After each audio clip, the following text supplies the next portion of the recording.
Hello friends, welcome to my channel Easy Science and Mathematics. In the ninth standard, you have learned the classification of plant. In this year, that means in the 10th standard, you are going to learn classification of animals. Why the classification of animals it is necessary? See, there are 7 millions of animal species around us. Some animals live on land while some live in water. Some animals swim while some animals fly. And for their study, they should be classified into different groups and subgroups. And that's why classification of animals it is necessary. Now, the kingdom Animalia. It is divided into two subkingdoms, and these subkingdoms they are made according to depending the presence of or absence of notochord. What is meant by notochord? Notochord it is a rod-like structure made up of nervous tissue and that is present majorly on the dorsal side of the animal body. Dorsal side म्हणजे पाठीकडच्या बाजूला हा notochord असतो, ज्याला आपण साध्या भाषेमध्ये पाठीचा कणा असं म्हणतो. So according to the presence or absence of notochord, the kingdom Animalia it is divided into two subkingdoms, non-chordates and chordates. Now, what is meant by non-chordates or what are the characters of non-chordates? First is that body is not supported by rod-like notochord. That means notochord is absent. Then pharyngeal gill slits are absent. Pharyngeal gill slits these are the organs of respiration. श्वसनासाठीचे ते अवयव आहेत की जे absent असतात. Then nerve cord it is present. If it is present, it is on the ventral side. Ventral side म्हणजे पोटाकडच्या बाजूला nerve cord म्हणजे चेतारज्जू असतो. And this nerve cord it is solid and paired. Then heart if present, जर हृदय असेल, it is on dorsal side. Dorsal side म्हणजे पाठीकडच्या बाजूला हृदय असेल तर ते असतं. So these are the characters of non-chordates. Now, what is meant by chordates or what are the characters of chordates? Body is supported by notochord. That means notochord it is present in these animals. Pharyngeal gill slits or lungs are present for respiration. म्हणजे त्या ठिकाणी श्वसनासाठी gill slits असतात किंवा lungs म्हणजे फुफ्फुस असतात. Nerve cord is present on dorsal side of the body and it is hollow. Nerve cord ज्याला चेतारज्जू असं म्हटलं जातं, तो डॉर्सल साइडला म्हणजे पाठीकडच्या बाजूला असतो and it is hollow, पोकळ असतो. Heart is present on the ventral side of the body. हृदय हे शरीराच्या अधर बाजूला म्हणजे पोटाकडच्या बाजूला असते. So these are the characters of non-chordates and chordates. Now the subkingdom non-chordates it is divided into 10 phylum or 10 phyla. Phyla म्हणजे संघ. Non-chordate या सबकिंगडमचे उपसृष्टीचे 10 संघांमध्ये विभाजन होते. Those phylums are Protozoa, Porifera, Cnidaria, Platyhelminthes, Aschelminthes, Annelida, Arthropoda, Mollusca, Echinodermata and Hemichordata. In this video, we are going to learn only the subkingdom non-chordates and we are going to learn the characteristics and examples of this phylum. आपण या व्हिडिओमध्ये non कॉर्डेट्सचं विभाजन बघणार आहोत आणि या 10 संघांची वैशिष्ट्ये आपण बघणार आहोत आणि त्याची उदाहरणे आपण बघणार आहोत. Now, what are the criteria for classification of animals? प्राण्यांचं वर्गीकरण करण्यासाठी ज्या गुणधर्मांचा किंवा ज्या वैशिष्ट्यांचा उपयोग केला जातो ती वैशिष्ट्ये कोणती आहेत ते आपण बघणार आहोत. First is body organization. There are 3 types: unicellular body organization, tissue body organization or tissue organ organization. Unicellular म्हणजे शरीर एकपेशीय आहे का? टिश्यू ऑर्गनायझेशन म्हणजे त्या प्राण्यांच्या शरीरामध्ये काही ऊती तयार होतात. पेशींच्या समूहाला ऊती म्हणतात आणि त्या ऊती विविध कार्य त्या प्राण्यांच्या शरीरात करत असतात. और टिश्यू ऑर्गन ऑर्गनायझेशन तर काही प्राण्यांमध्ये ऊती तयार होतात आणि ऊतींचे संघटन होऊन अवयव तयार होतात आणि मग त्या पद्धतीने त्यांचं शरीर बनलं जातं. मग प्राण्यांचं शरीर या तीन पैकी कुठल्या प्रकारे आहे त्याचा विचार केला जातो. सेकंड इज बॉडी सिमेट्री, म्हणजे शरीराचे काल्पनिक दोन भाग कोणत्या अक्षातून होतात त्यानुसार त्यांचे तीन गट आहेत. Asymmetrical, that means asymmetry, radial symmetry or bilateral symmetry. What is meant by asymmetrical body? Asymmetrical body means there is no imaginary axis of the body through which the body can be divided into equal parts. Asymmetrical axis असा कोणताही तिथे काल्पनिक अक्ष नसतो की ज्यामुळे त्या प्राण्यांच्या शरीराचे दोन समान भाग होतील. And that's why the body is asymmetrical. त्या मराठीत असममित असं म्हणतात. Then what is meant by radial symmetry? Radial symmetry means there is an imaginary axis through which the body can be divided into two equal part. And radial symmetry मध्ये त्या ठिकाणी एकापेक्षा जास्त अक्ष असतात की जे शरीराच्या मध्यातून गेल्यानंतर शरीराचे दोन समान भाग झाल्यासारखे दिसते. So that is called radial symmetry. And bilateral symmetry means there is only one imaginary axis of the body through which we can get two equal parts. आणि बायलॅटरल सिमेट्री मध्ये एकच काल्पनिक अक्ष असतो की ज्या अक्षामुळे शरीराचे दोन भाग झाले आहेत असे दिसून येते. So this is the second criteria. Now third, that is germ layers. In case of multicellular animals, germ layers are formed during early embryonic developmental condition. You know, the male and female gamete unite to form zygote and zygote is developed into embryo. So in that embryonic condition, germ layers are present. So according to the presence of germ layers, there are two types, diploblastic and triploblastic. That means if there are two layers, it is diploblastic. See here, the two layers, it may be ectoderm and endoderm. Ectoderm and endoderm. This is the diploblastic condition. And triploblastic means there are three germ layers: ectoderm, mesoderm, and endoderm. So according to the presence of these layers, that is diploblastic and triploblastic. See here, these are the figures for symmetry. This is bilateral symmetry. This is asymmetrical body. That means there is no axis through which the animal can be divided into two equal half. And it is radial symmetry. Radial symmetry means there are more than one imaginary axis through which the body is divided into two equal parts. Then third criteria for classification of animals, it is body cavity. त्याला देहगुहा किंवा पोकळी असं म्हणतात. दुसरा शब्द आहे त्याला coelom, body cavity और coelom. If the body cavity it is absent in the animals, the animals are called acoelomate. Now what is meant by body cavity? Body cavity, it is the cavity which is present between body wall and internal organs. शरीराचं बाहेरचं आवरण म्हणजेच body wall आणि आतले अवयव internal organs त्यामधल्या पोकळीला coelom किंवा body cavity असं म्हटलं जातं. So if that cavity is absent, the animal is acoelomate. There are some animals in which there is false body cavity. तिला खोटी किंवा आभासी देहगुहा किंवा आभासी पोकळी असं म्हटलं जातं. Those animals are called pseudocoelomate animals. While in case of some animals, the cavity is present and those animals are called eucoelomate animals.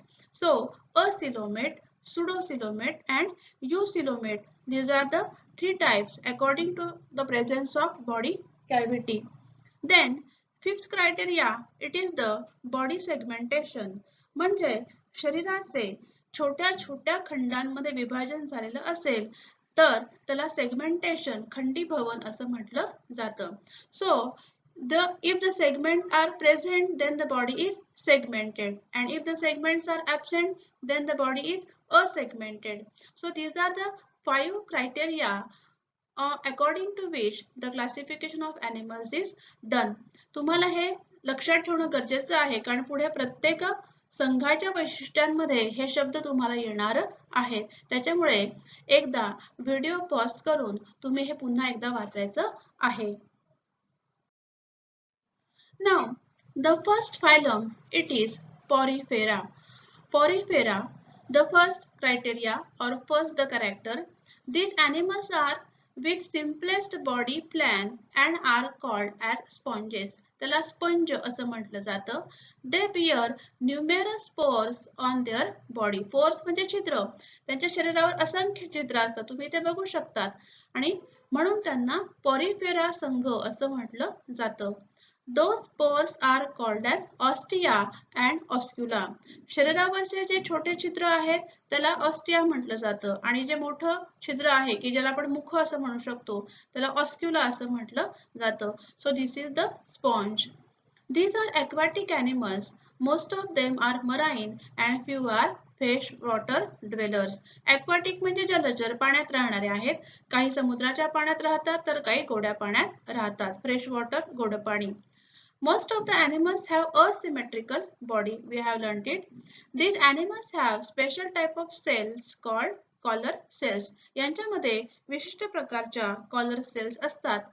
These animals are always attached to substratum, hence do not show locomotion.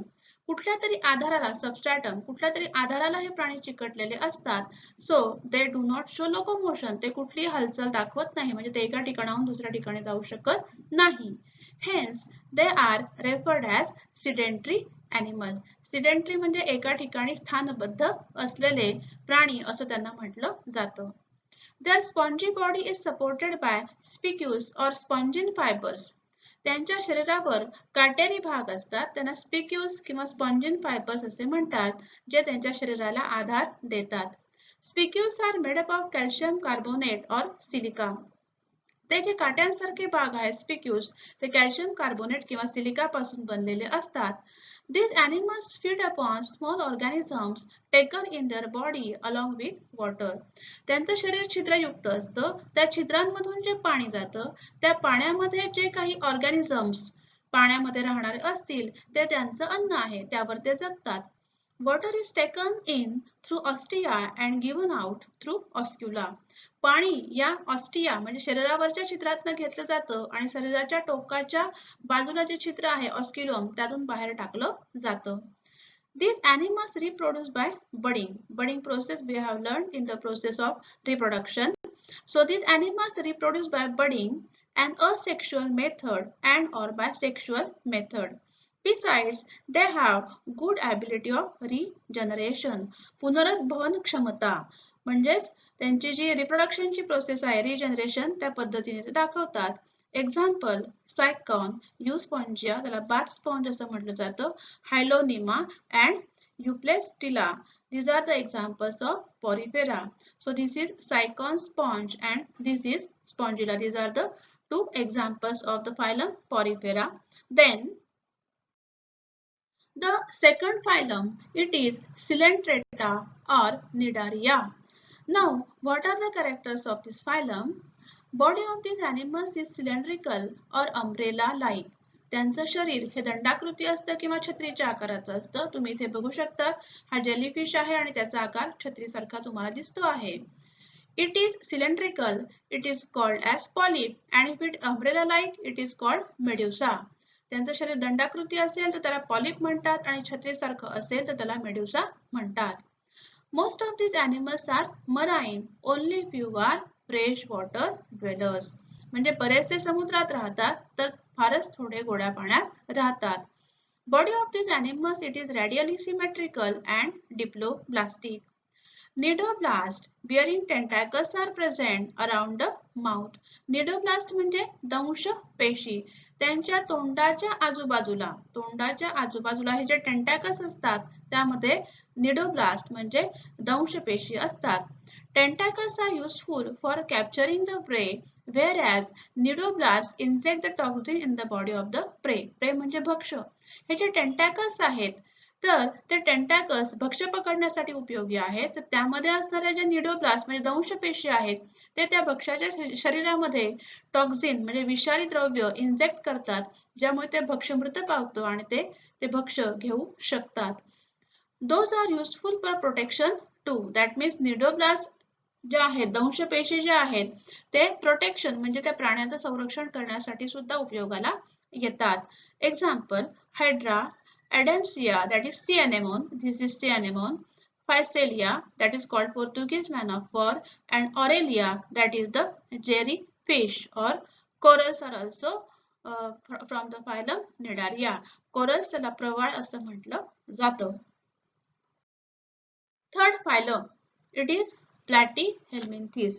याला आपण सामान्य भाषेमध्ये चपटे कृमी किंवा पट्टकृमी असं म्हणतो.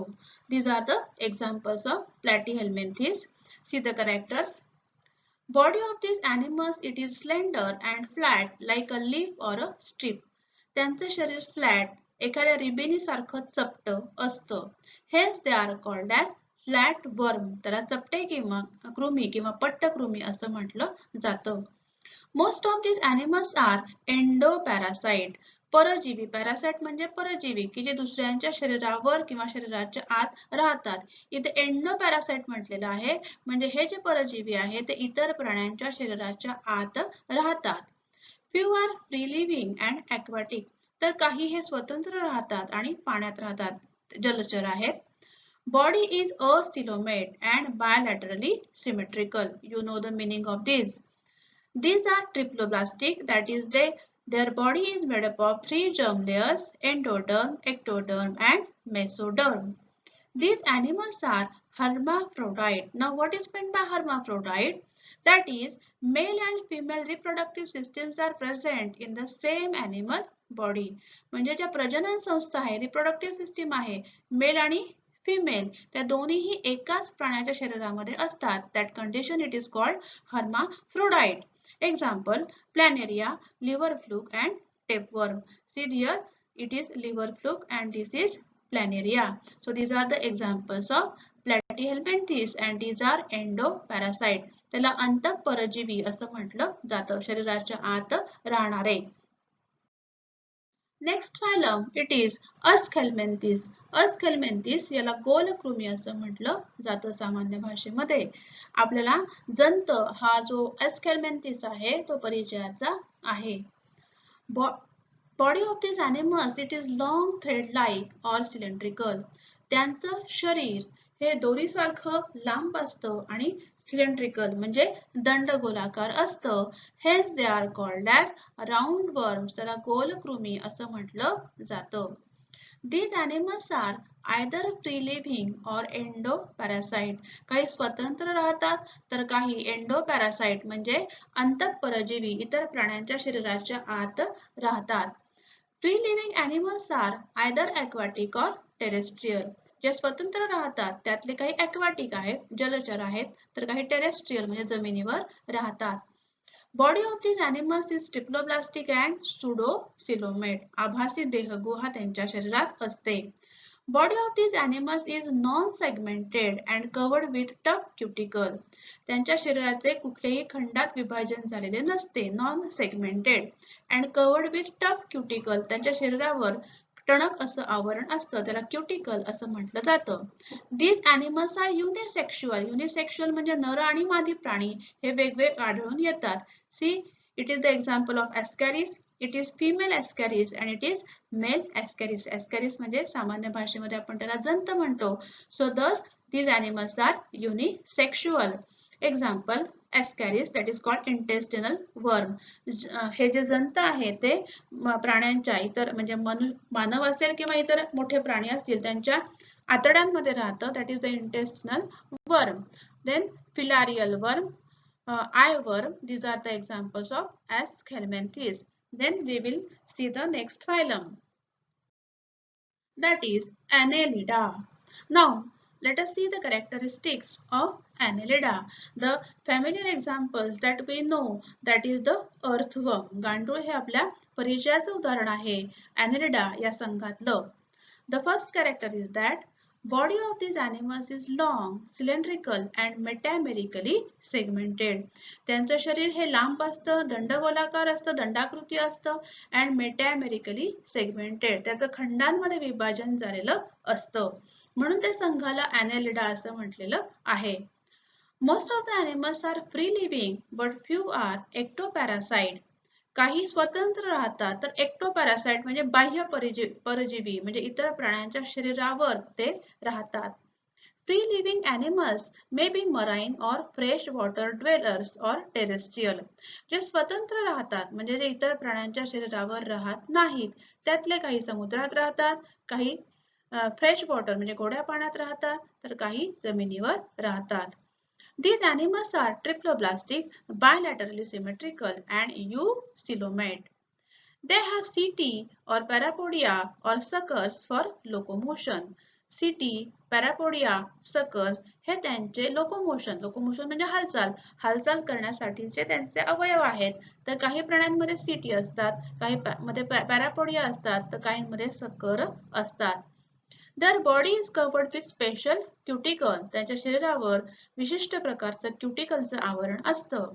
These animals are either hermaphrodite or unisexual. काही प्राणी हे उभयलिंगी hermaphrodite म्हणजे मेल आणि फिमेल रिप्रोडक्टिव्ह सिस्टीम एकाच शरीरात असणारे असे आहेत, तर काही युनिसेक्शुअल आहेत म्हणजे नर आणि मादी प्राणी वेगवेगळे आढळून येतात. Examples, this is the earthworm and this is leech. त्याला सामान्य भाषेमध्ये आपण जळू असं म्हणतो. So earthworm, leech and nereis are the examples of the phylum Annelida. Next phylum it is Arthropoda. Arthropoda याला आपण संधिपात प्राणी असे म्हणतो, कारण त्यांचे पाय म्हणजे जे उपांग आहेत ते जोडयुक्त असतात. Jointed legs are present and that's why this phylum it is called Arthropoda. Let us see the characteristics. These animals have jointed appendages, hence they are called as arthropodas. Then planet Earth has highest number of these animals. Planet Earth, पृथ्वीवर या संघातील प्राणी हे सगळ्यात जास्त संख्येने आढळून येतात, म्हणजे त्याचा पहिला नंबर लागतो संख्येच्या बाबतीमध्ये. So planet Earth has highest number of animals from this phylum. Hence this is largest phylum with highly successful animals in animal kingdom. म्हणजे प्राणीसृष्टीमधला सगळ्यात जास्त संख्येने असणारे प्राणी हे आर्थ्रोपोडा या संघातले आहेत. These animals are found in all types of habitats ranging from deepest ocean to highest mountain. म्हणजे समुद्र तळापासून अगदी एखाद्या माउंटन म्हणजे पर्वताच्या टोकापर्यंत हे प्राणी आढळून येतात. हॅबिटॅट म्हणजे डिफरंट वेगवेगळ्या अधिवासांमध्ये हे प्राणी आढळून येतात आर्थ्रोपोडा संघातले. Body of these animals is triploblastic, eucoelomate, bilaterally symmetrical and segmented. Chitinous exoskeleton is present around their body. Exoskeleton त्याला बाह्य कंकाल असं म्हणतात. स्केलेटन आपल्याला माहिती आहे, यांच्या शरीरावर हे प्रोटेक्टिव्ह कायटिन पासून बनलेलं स्केलेटन असतं. That is chitinous exoskeleton is present around their body. These animals are unisexual म्हणजे नर आणि मादी प्राणी वेगवेगळे आढळून येतात. Example, crab, spider, scorpion, millipede ज्याला आपण पैसा असं म्हणतो, सेंटिपेड, गोम, कॉकरोच, झुरळ, बटरफ्लाय, फुलपाखरू, हनीबी, मधमाशी. These are the examples of arthropoda. See, these are the figures: scorpion, cockroach, then spider and butterfly. These are the examples of phylum arthropoda. Next phylum it is Mollusca. त्याला मराठीत मृदुकाय प्राणी असं म्हटलं जातं. त्यांचं शरीर हे मऊ असतं म्हणून त्याला मोलुस्का असं म्हटलं जातं. Body of this animals is soft and slimy. Soft, मऊ, slimy, बुळबुळीत. Hence, they are referred as mollusk.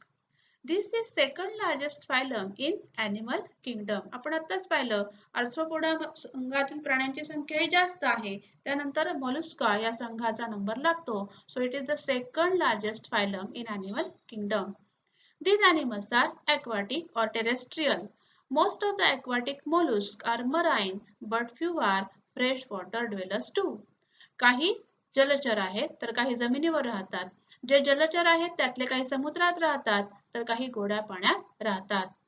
Body of these animals is triploblastic, eucoelomate, non-segmented and soft. Except animals like snail, their body show bilateral symmetry. Snail, गोगलगाय, इथे त्याचं चित्र आहे, आपल्याला माहिती आहे. तर स्नेल व्यतिरिक्त म्हणजे गोगलगाय व्यतिरिक्त इतर जे प्राणी आहेत ते बायलॅटरली सिमेट्रिकल आहे, while the snail is asymmetric. Their body is divided into three divisions like head, foot and visceral mass. त्यांच्या शरीराचे तीन भाग पडतात, head, foot and visceral mass. Visceral mass is covered with mantle. Mantle म्हणजे टणक असं आवरण, जसं गोगलगायच्या पाठीवर हा शंख आहे, हे त्याचं टणक असं आवरण आहे. That is called mantle. म्हणजे त्यांचा विसरल मास, डोकं आणि पाय यांच्या मधला जो शरीराचा भाग आहे, that is covered with mantle. This mantle secretes a hard calcareous shell. आणि त्या mantle जे आहे ते असं सिक्रेशन तयार करतं, that forms calcareous shell. This shell may be external or internal or even absent in some cases. मग हे आता ही शेल जे आहे हे बाहेरच्या बाजूने आहे. मग काही प्राण्यांमध्ये एक्सटर्नल आहे, काहींमध्ये इंटरनल आहे, आतल्या बाजूने आहे, तर काहींच्या शरीरामध्ये shell it is absent. These animals are unisexual. Examples are bivalve, ज्याला आपण शिंपलं असं म्हणतो, snail, गोगलगाय, octopus. This is octopus. So snail, octopus and bivalve, these are the examples of phylum Mollusca. Next phylum, that is the ninth phylum. It is Echinodermata. Derma means skin and echinus म्हणजे काटेरी भाग. तर यांचं शरीर जे आहे ते काटेरी असतं, म्हणून त्याला इकानोडर्माटा, कंटकी चर्मी प्राणी असं म्हटलं जातं. Let us see the characteristics. Calcareous spines are present on the body of these animals. Hence, they are called as echinoderms. त्यांच्या शरीरावर स्पाइन्स म्हणजे काट्यासारखे कॅल्केरियस स्पाइन्स असतात, म्हणून त्याला इकायनोडर्म्स असं म्हटलेलं आहे. These animals are found only in ocean. हे फक्त समुद्रामध्ये आढळून येतात. Their body is triploblastic, eucoelomate and it is radially symmetrical in adult condition. म्हणजे जे adult आहेत ती radially symmetrical आहे, but during larval stages the symmetry is bilateral symmetry. They perform locomotion with the help of tube feet. त्यांच्यामध्ये हालचालींसाठी tube feet असतात. Tube feet are also useful for capturing the prey. Some animals are sedentary. Tube feet चा उपयोग त्यांना हालचालीसाठी होतो, capturing the prey म्हणजे भक्ष्य पकडण्यासाठी होतो. Some animals are sedentary, तर काही animals हे स्थानबद्ध असतात, म्हणजे ते हालचाल करू शकत नाही. They have skeleton made up of calcareous spines or ossils or plates. त्यांचं जे स्केलेटन आहे म्हणजे जे बाह्य कंकाल आहे शरीरावरचं, ते कॅल्केरियस स्पाइन्स पासून बनलेलं असतं किंवा प्लेट्स, पट्ट्यांपासून बनलेलं असतं. These animals have good ability of regeneration. पुनरुद्भवन क्षमता त्यांची जास्त आहे. These animals are mostly unisexual. ते एकलिंगी असतात. Example, starfish, sea urchin, sea cucumber. These are the pictures of the animals from the phylum Echinodermata. Starfish, then it is sea urchin and it is sea cucumber. Another example, it is brittle star is there. Then the last phylum, it is the Hemichordata. Hemichordata त्याला अर्ध समपृष्ठरज्जू प्राणी असं म्हटलं जातं. Let us see the characteristics. Body of these animals is divided into three parts as proboscis, collar and trunk. See, this is the example of phylum Hemichordata. The name of this animal, it is Balanoglossus. See the three parts, proboscis, collar and trunk. Notochord is present in proboscis region only, hence they are called as hemichordates. हा जो पृष्ठरज्जू आहे हा फक्त collar region मध्ये आढळून येतो, and that's why it is called as hemichordates, अर्ध समपृष्ठरज्जू. The notochord, it is present in proboscis region and that's why it is called as hemichordate. These animals are also called as acorn worms. त्याला acorn worms असं पण म्हटलं जातं. These are marine animals, live in burrows in sand. समुद्रात राहतात आणि वाळूमध्ये बिळं करून ते राहतात. They have one to many pharyngeal gill slits. एक किंवा एकापेक्षा जास्त फॅरेंजियल गिल्स कल्ला भिदरे त्यांना श्वसनासाठी असतात. दे आर युनिसेक्शुअल और सम मे बी हर्माफ्रोडाइट. काही एकलिंगी आहेत तर काही उभयलिंगी आहेत. Example, Balanoglossus and Succoglossus. See, this is Succoglossus and this is Balanoglossus. You have learned the evolution and the example, that is the connecting link. See, Balanoglossus, it is said to be the connecting link between chordate and non-chordate. You have learned the proofs for evolution or the characteristic of evolution. So this is the connecting link between chordates and non-chordates. So thus we have completed the classification of non-chordates and we have learned the 10 phylum and the character. If you understood, like the video, share the video and subscribe the channel. Thank you.